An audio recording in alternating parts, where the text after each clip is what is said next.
ఎప్పుడైనా ఎక్కడైనా మీ చేతిలోనే వార్తా ప్రపంచం.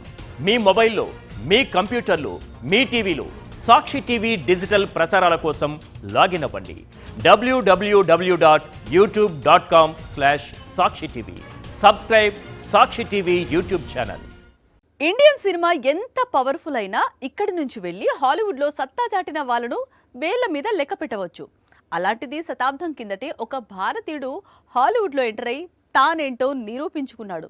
ఇప్పుడు ఆ నటుడిపై ఓ బయోపిక్ తయారవుతోంది. అది కూడా హాలీవుడ్లోనే.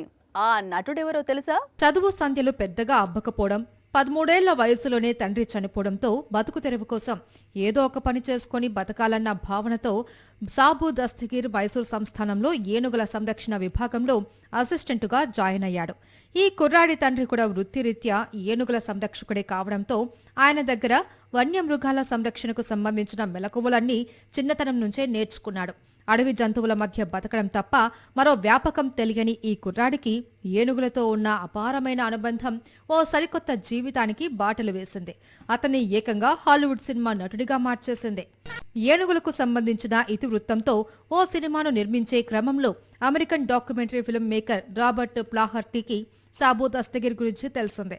ఏనుగుల సంరక్షణలో అతని ప్రతిభా పాటవాళ్లను కల్లారా చూసిన దర్శకుడు తన సినిమాలో సాబును ఓ ప్రధాన పాత్రకు ఎంపిక చేసి తనతో తీసుకెళ్లారు. అలా 13 ఏళ్ల వయసులో సాబుకు హాలీవుడ్ చిత్రంలో నటించే ఛాన్స్ దొరికింది. ఎలిఫెంట్ బాయ్ చిత్రంలో హీరో రోల్ దక్కింది. అలా హాలీవుడ్లోకి అడుగుపెట్టిన Sabu Thief of Baghdad, Jungle Book, Arabian Nights లాంటి ఎన్నో చిత్రాల్లో నటించారు. హీరోగా ఎన్నో బ్లాక్ బస్టర్స్ లో నటించి సినిమా ప్రియుల మన్ననలు అందుకున్నారు. సినిమా ప్రపంచంలో ఓ రికార్డును సొంతం చేసుకున్న సాబు దస్తగీర్ జీవిత చరిత్ర ఇప్పుడు సినిమాగా ప్రపంచం ముందుకు రాబోతుంది. ప్రముఖ నిర్మాణ సంస్థ ఆల్ మైటీ మోషన్ పిక్చర్స్ ఈ చిత్రాన్ని రూపొందిస్తుంది.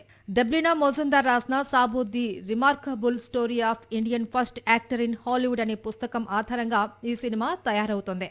మైసూర్ నుంచి హాలీవుడ్ ఐకాన్ గా ఎదిగిన సాబు దస్తగీర్ జీవితం సంకల్పం ఉండాలే కానీ అద్భుత విజయాలను సొంతం చేసుకోవడం కష్టం కానే కాదు అన్న భావనకు అద్దం పట్టబోతోంది.